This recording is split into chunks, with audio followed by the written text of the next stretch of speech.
What's up guys, Emargy's back in the game, so welcome to a new episode of Sherlock Holmes, Crimes and Punishment. We are in our second case. The name of the case is, I can't remember, something with on the rails, I think. Riddle on the rails or something like that. And, well, what do we have to do now? We have a map. We have acquired a map. Oh, no trace of train, special wagon. Train vanished with people and the special... No? No traces of train? Really? And train vanished with people, maybe? No? Are you sure? Nothing fits together yet. Okay. I fucking got it. Found out what the special wagon was carrying. We have... Well, we found something. The train composition. The vanished train was of the following composition. Locomotive, coal car, first class car, postal wagon, special wagon. Ordered by Mr. Robinson. Then I would say we will have to talk to Mr. Robinson, but... I don't know where he is, because there's nobody else here.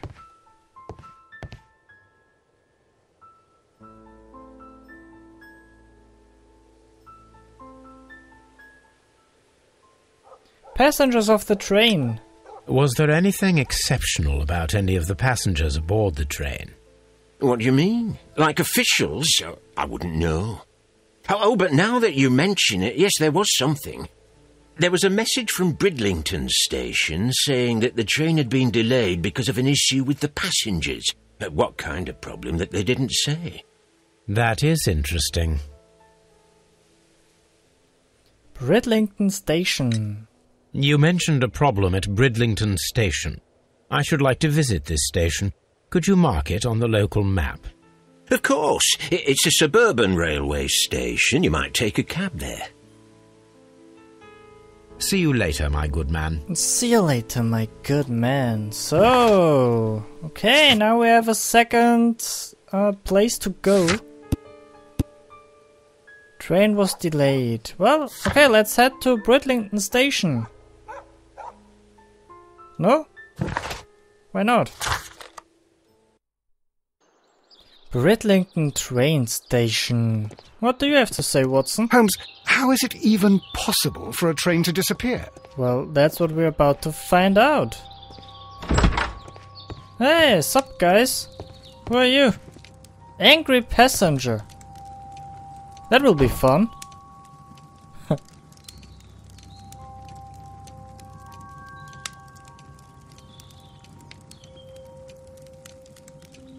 This is an absolute scandal. It's always the same with these rail companies. No respect for the customer. He has an Irish accent. Definitely.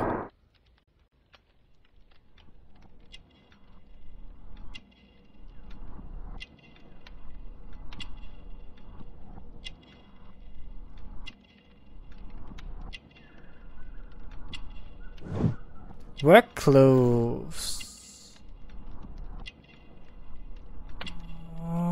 What do we have here?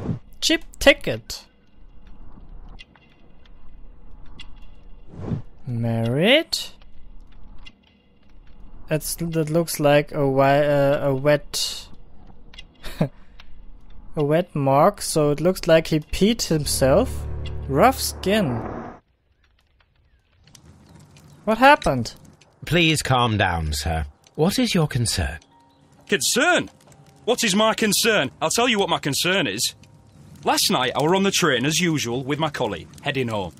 Then along came this ridiculous ticket inspector, who started arguing that our tickets were invalid. He made us get off the train, and he was extremely rude about it. Were you aboard the train that vanished last night? Yes, I heard that it disappeared, but I don't care because we would have stopped before then anyway. Our tickets were valid, and no doubt about it. And then, to top it all, the ticket inspector pushed everyone else out too, except for a bunch of rich.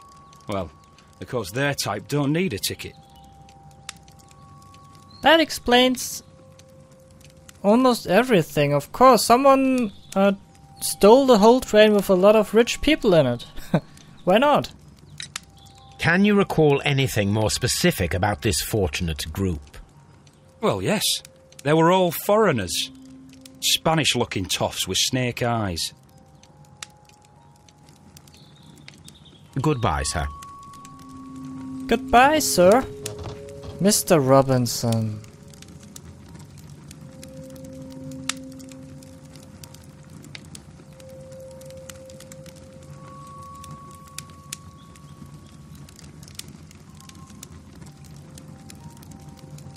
Good day to you, sir. Good day. To whom am I speaking? My name is Sherlock Holmes, and this is... Are you a representative of this damned railway company? Because I have a complaint. We are not from the railway company. We are... Well, in that case, Mr. Shamrock Flomes, please excuse me, but I'm not in the mood for idle chit-chat at the moment. You son of a bitch. Don't you know who I am? Really? Australian hat? Yeah, he has an Australian accent as well. Anything else with the hat? No. Expensive clothes. Okay. Why were he thrown out if he's that rich? Heavy gold ring? Fancy shoes, and that's it. You must be Mr. Robinson, is that correct? Yes? I am leading the investigation of the disappearing train. It would help if you could answer my questions. Ah, well, all right.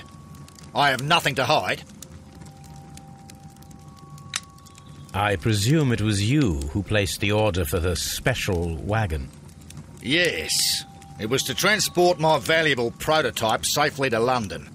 My prototype is a revolutionary device. It is capable of producing electricity. I'm a businessman and an engineer. I had already found several potential customers for my invention, but I was very optimistic about the directors' board who were travelling on the train last night. You mentioned a directors' board. Which company do they own? The Chilean Barcazes Company. I had made an appointment with them. Now they are lost, along with the train and my prototype. What do you know about the Barcazes Company? It's a large South American company. They showed a great deal of interest in my prototype, and they seemed wealthy enough to do business with. This revolutionary machine of yours, was it very valuable? For God's sake, sir, it is priceless. It could change the world we live in, and yet I was selling it for almost nothing. I am a humanitarian, you see. I do not know if I will ever be able to get over this disaster. I cannot believe that it disappeared with that damned train. Mr. Robinson, could you please clarify? Were you travelling alongside your prototype? Yes, I was. But I had to step off the train. And all because of this stupid station master. I received a telegram declaring that an important person, a Mr. Bromsby, wished to see you in the waiting room. I merely informed you of this. Mr. Bromsby is a wealthy gentleman. His interest in my invention was truly unexpected. So yes, of course, I agreed to see him. Unfortunately, he wasn't there. I thought perhaps he might have been delayed, so I chose to wait a while. But despite my requests, the train left the station without me. Absolutely unacceptable. The timetable is strict. We cannot wait any longer. The regulations require the train to be on time. You are an idiot. You will pay for it. I will sue you. For what will you sue him? The ticket inspector forced all the passengers from the train except for the directors of the Barcazes Chilean Company. Okay. What do you have to say?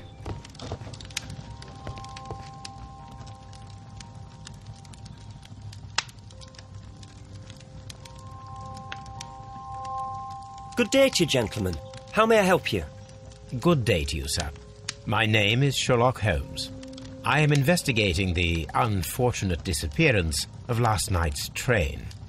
I see. I'm Station Master Bertram, but my supervisor has not informed me about this. I do not know if... Do not worry. I have only a few questions.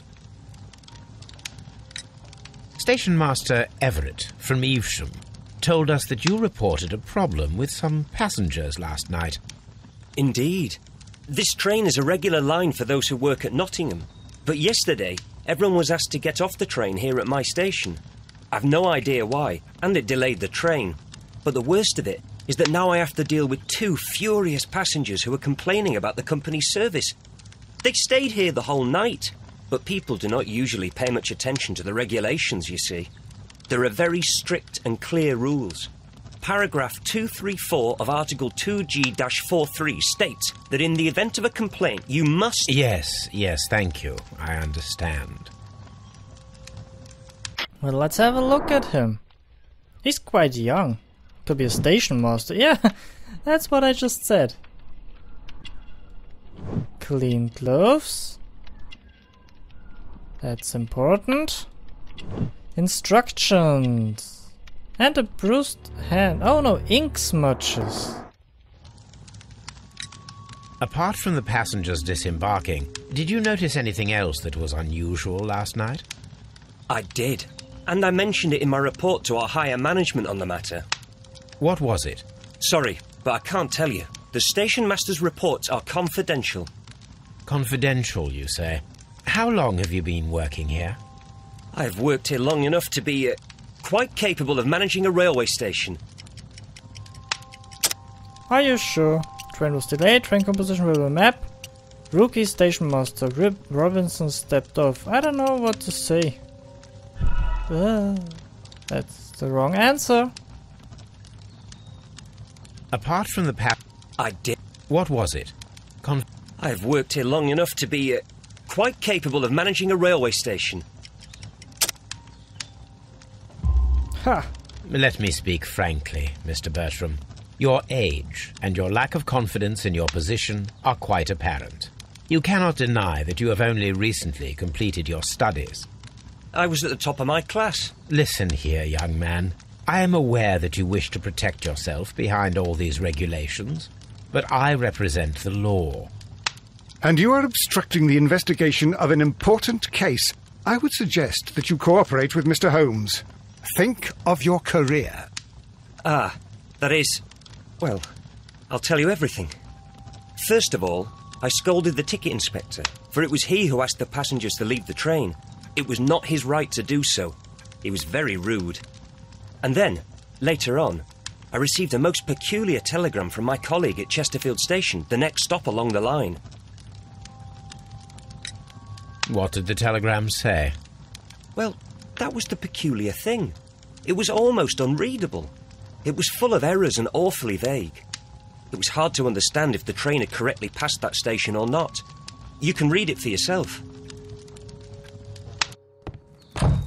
We ought to visit Chesterfield Station. We need to confirm if the station master saw the train or not. Right. What? There's a telegram from Chesterfield. Train no number arrived. Blah blah blah. Okay. Well, if this symbol shows up something, there's something to investigate. Then there's something we have to investigate a little bit closer. So let's have a look around, but I can't find anything that I might need to look at. Are you serious? I can't find anything. Oh. Okay. Well, let's do this first.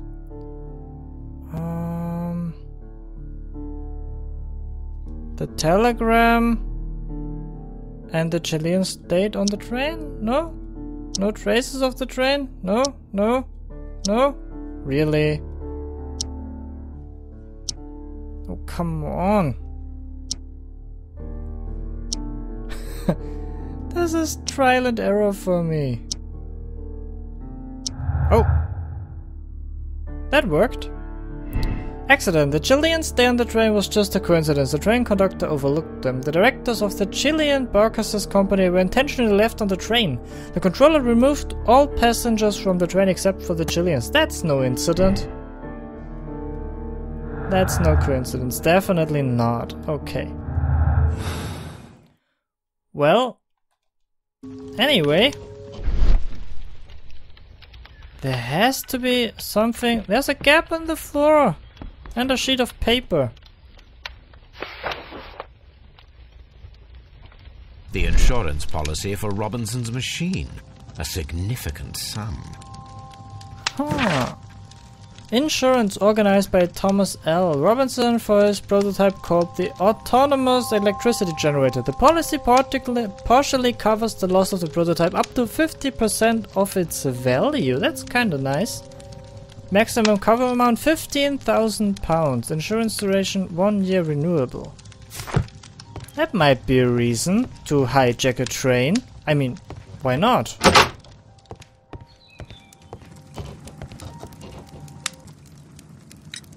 According to this document, you have insurance for your prototype.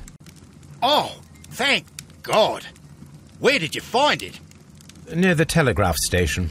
I must have lost it when I tried to send a message, which I was prevented from I doing. apologise for that, but regulations state that public access to the telegraph is strictly prohibited. Upon my word, you keep on digging that hole of yours. You have no idea who I am. I see that you kept your grip sack with you. Why don't you leave it in the luggage room? I've had other things to think about. I lost my prototype, and this idiot station master just stands here doing nothing to help. Oh, but... Well, that won't do at all.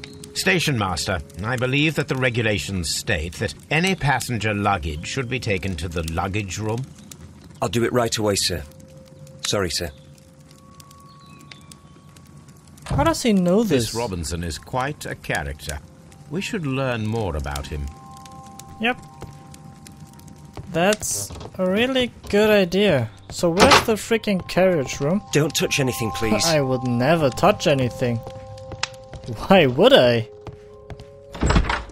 So where's this damn luggage room? I want to touch the luggage from this fucking Robinson. Left luggage. Perfect. Railway post bags. Robinson's luggage. Let's check this. This grip sack, but We know I think that. we should open it, Holmes. This is what they call force majeure. I'll keep watch. of course. Of course. Let's open it. That's my type of... Oh, this again. Really? Okay. Oh, those are more than before. Okay. That's... Oh, no! Now this one.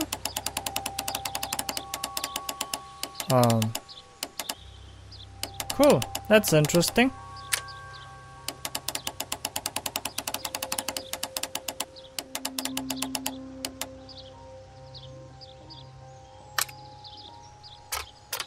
This looks kind of good.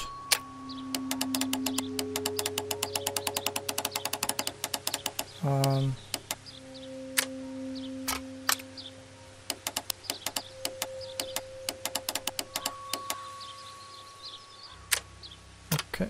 Oh, come on.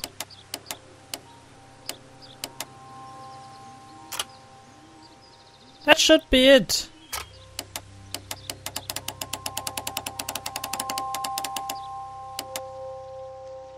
That should be it. Yay!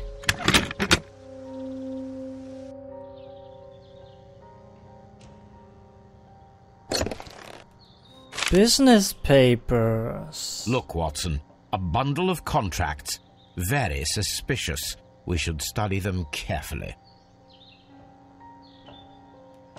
An exclusive sales contract. Mr. Robinson is the seller. Okay, I'm not going to read this completely now. I just underline the important terms as he said. Yet another exclusive sales contract. Mr. Robinson is the seller. Okay. So. Yet another exclusive sales contract. Mr. Robinson is the seller. Okay. Hey, all the same. Exclusive. Yet another exclusive. He's the seller. Mr. Robinson. Well, it is very clear that this Mr. Robinson received prepayments from various people for his machine. Okay. So that means prototype has insurance and prototype has many customers, no? It wasn't a special wagon, of course. Wagon, or whatever it's called. Robin's motive. The loss of the prototype will bring a lot of easy money to Mr. Robinson, thanks to the insurance and multiple fraudulent exclusive contracts. Yes, that's it. Well, okay, then I would say that we will end this episode right here. I really hope you liked it. If you did, hit the like button down below, leave me a comment, and then I will see you again in the next episode of Sherlock Holmes, Crimes and Punishment.